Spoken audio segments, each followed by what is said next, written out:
Peter's my name. I'm a product designer here at Wyzed, and you can send me an email anytime with any questions about this video or anything else about Wyzed.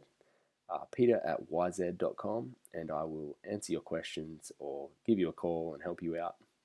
And this video, I'm going to show you how to create a course, how to enroll learners into a course, how to create new learners, and how to view learner progress. So this is a demo account. We have 4 courses here, and on each course we can see how many learners are enrolled and how many learners have completed the course. So let's create a new course.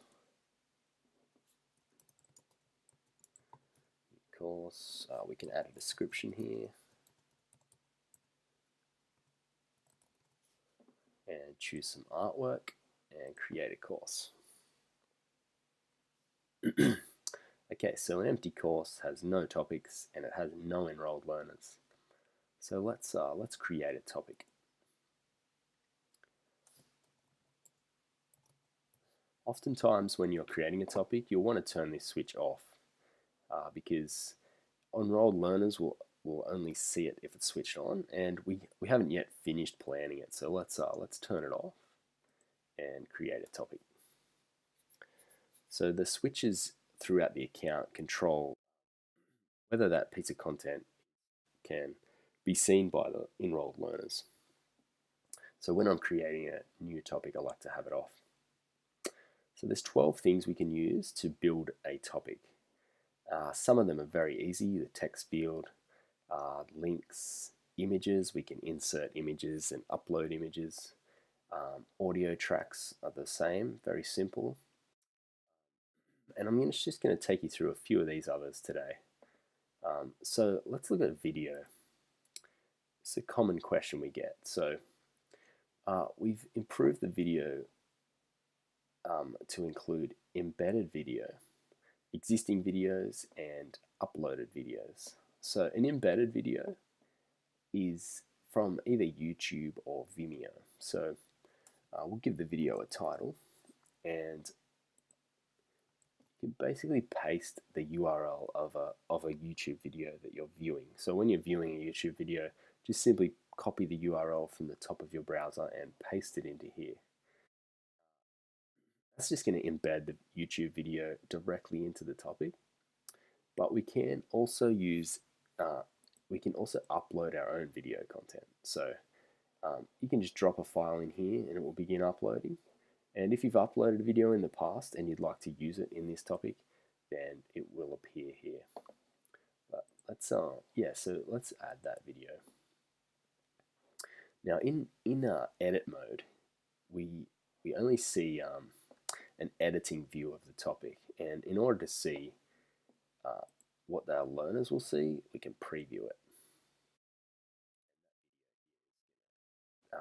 This is how the learner is going to see this topic. So go back to edit. As with the switch for the topic, we can also control the visibility of each element as we build it. So you may have certain elements that you want only to be admin facing or trainer facing. They might be resources or notes that you're keeping that you don't want the learners to see. So in which case you can flick any of these off. Once you've inserted one element, you'll have plus buttons, and these are insert points where you can insert more content, and you can basically anywhere between or above or below an element we can insert content. So the files element allows you to add one or more files, and let's just check that out. So once we create it, we need to add files to it. So we can choose files that are that we have uploaded in the past, and anything we upload sits in our file manager and it's always available. So, but to insert it into a topic, we just select it. And we might have a checklist that new staff are going to complete. So we'll include that here, and we can add multiple files as well. So we can add a couple more there. very easy to delete as well. Just remove that file. It won't remove it from your account. It will just remove it from this topic. Google Docs. If you're a Google Doc user, you can embed docs, sheets, slides, or forms into the topic. And if you're logged into Google, then you'll be able to edit that form. If you're not logged into your Google account, then you'll see the public view of that Google Doc. So it's quite a powerful feature if your workplace is using Google Docs. If not, there's no need to worry about that. So the discussion element enables your team members, your enrolled learners, to chat and to post comments and reply to comments within the topic. So it's very simple. Just add one here.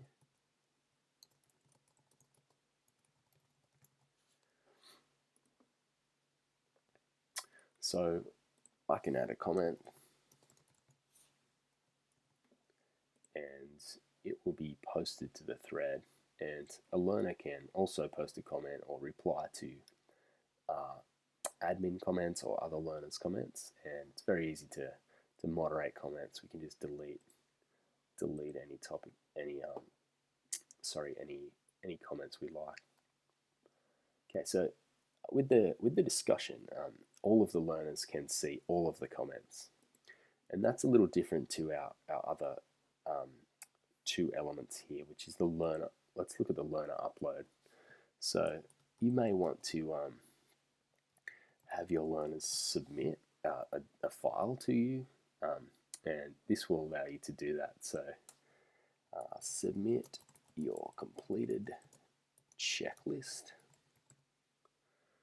and we've got the option here to make this mandatory. So before a learner can complete this topic, if this is ticked, they're going to have to complete, they're going to have to address this and upload something in order to complete the topic. So if we untick it though, it's now optional for them. So let's leave it ticked and we'll add learner upload. And as your learners upload things to you, they will appear here, and they're only visible to you as the admin. They're not publicly visible to the other learners. And similarly with questions, so we may just want to ask a question, test their knowledge. So a question here. Question 1. What day is it? Okay, again, we can require learners to answer this before completing the topic. So let's leave that on. And that is just going to give them a field in which to respond. And as they do respond, those responses will appear here, and they won't be visible to anybody except that learner who created that response and yourself as the admin. Finally, our multiple choice element here has it's the same as a question, except it's multiple choice. So question 2, what is your favorite color? So it's quite simple to build nice multiple choice questions here. So we've got 2 options. It has to have a minimum of 2, and one of them needs to be correct. We can go ahead and add more. And we just set a correct choice. And again, we can make this question mandatory, and we can also give them some feedback if they choose the wrong answer. So they're going to get another shot at the question until they get it right. And each time they get it wrong, we can give them a prompt. So try again and add multiple choice. And we're just going to get some basic data here on how many people have answered the question right or wrong, and how many learners in total have answered it. So now when we preview this topic, we get an idea of what our learners will see. If we want to show only published elements, then if we had switched any of these features off, we're going to get an exact view of what a learner will see. But if we have this unticked, then any elements we did unpublish will still appear here for us when we're previewing.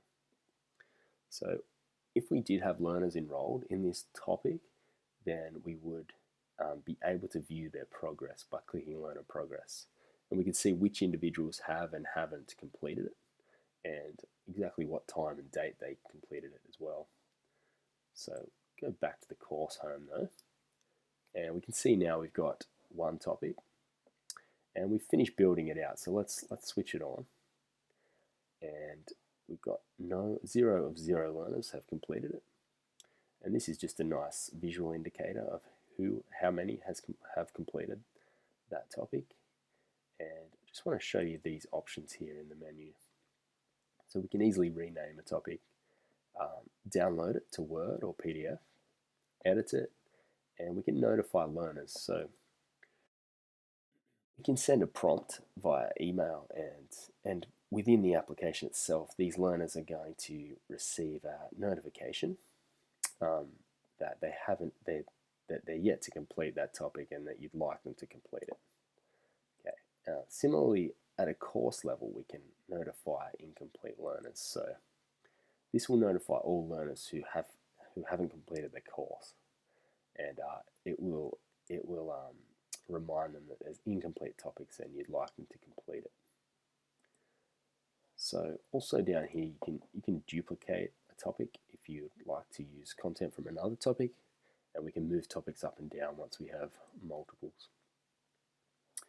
All right, let's add some learners to this course. So very easy, we'll just click Manage Learners, and there are 0 learners. So it's if there were learners, they'd appear here, but if not, you get this button. So let's add some. So there's only 4 learners in our demo account at the moment, but you may end up with dozens or hundreds of learners. And a way to find them is to search by name. So we can just type Aaron. As we type it, we'll just filter the list of learners there. And we can also use tags. So tags are quite a powerful way to manage your learners. And if I click on a tag, it's going to just show me any learner with that tag. If I can dismiss that by clicking the X here. If I click 2 tags, it will show me only learners who have both of those tags, and that's Aaron. So we can individually enroll by just clicking enroll. Now she's enrolled. She'll get a notification as well to say that she's just been enrolled, and we can bulk enroll. So you might have 25 in your sales team, and you'll click the sales tag, then you'll click select all, and you will enroll selected. So now they're all enrolled. That's fine. Let's leave it at that. Okay, so let's actually go back out here and let's create a new learner. So you can see now that there's 4 learners in the course, and of course 0 of them have completed it. So back on the dashboard, we've got our new course here. We've got our progress slider as well, our indication of learners. We can see that the entire course is visible too. So you can show and hide a course, an entire course, and that's just going to disappear from the learner's dashboard. So you can build out an entire course while it's hidden, and then turn it on. But up here, we're going to create a learner.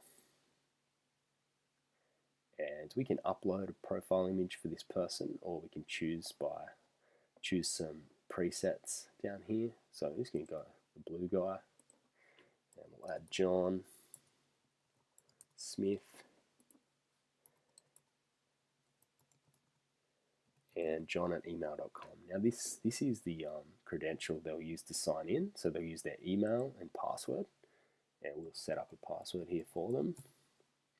And if we leave this ticked, they're going to receive an email to this address saying that they've been created in Wyzed, in your Wyzed account, and they'll have a button there where they can click to log in. So if we turn it off there, they might be sitting in the room beside you, in which case you're not going to need to email them, but we'll leave that on. And as we're creating the learner, we can enroll them into some courses. So we'll put John into the monthly memos and new staff and water babies, and we'll save changes. And now we simply create John.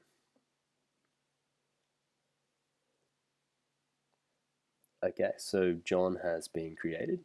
He's in 3 courses, and he's got 0 complete and 3 incomplete. We can edit his account, and we'll do that in a minute. And we can just view his account by clicking on his link here. So let's just check him out.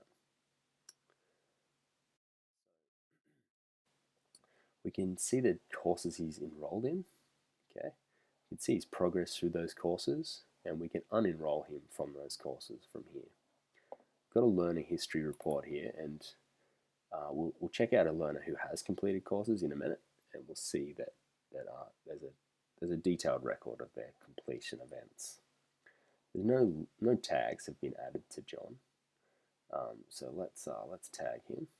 You can tag him here or visit his account settings. In the settings, we can change his first and last name, and just change those credentials we just added. And we can start typing a tag here, put him in sales, or we can just click a tag as well to add it. Now we can obviously dismiss some of those and save.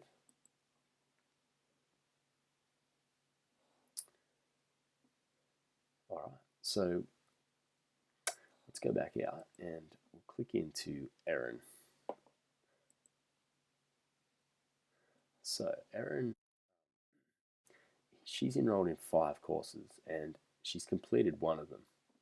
And when she did do that, which was 11:46 on August 14th, it logged a completion event for Erin, and it's coming soon, but we'll soon have a completion certificate that'll detail the time and date of the completion, and the course name and the description and the topics that were in the course at the time she completed it. So this will become a detailed record of the learner's completion history over time, and they may end up with dozens of completion events there, and it's just a great paper trail for managing that learning. If we did unenroll Erin from this course, it's not going to affect our completion history down here. So we might, she's done the new staff induction, so let's unenroll her from that. And that course is going to drop off her dashboard, but it hasn't affected the learner history here. So let's go back up, and let's go back out to learners and back out to the dashboard. Great. The last thing I want to show you is just managing files. So in here is our file manager, and any file you've uploaded to your account will be stored here, and you can also add files directly to here, and these files are then available to you when you're building out a topic. And you can, if you have dozens or hundreds of files, you can easily search here as well. This is a demo account, so we're on 1 gig here, but most of your accounts will have more than enough storage. It'll be in the terabytes. Great. Let's actually check out the side menu, and we can view notifications. So any activity that occurs in your accounts, any learner activity, will appear here, and you can basically read it here. You can also see it up in here. And as learners complete courses, you'll get notifications. You'll also receive an email when they complete a course. So there is no need to check your notifications if you rely on your emails. And as they interact with course content too, you'll get you'll get some notifications here. Let's just have a quick chat about tags. I haven't shown you how to manage tags. So in the learner's view, we can click manage tags, and we can see the existing tags. We could edit their color or their name. We could trash tags as well. But let's create another one. So we'll create an executive tag and create it. And yeah, you may end up with lots of different tags to organize your learners. And once very easy to create, and now we can assign a tag, that new tag, to a learner.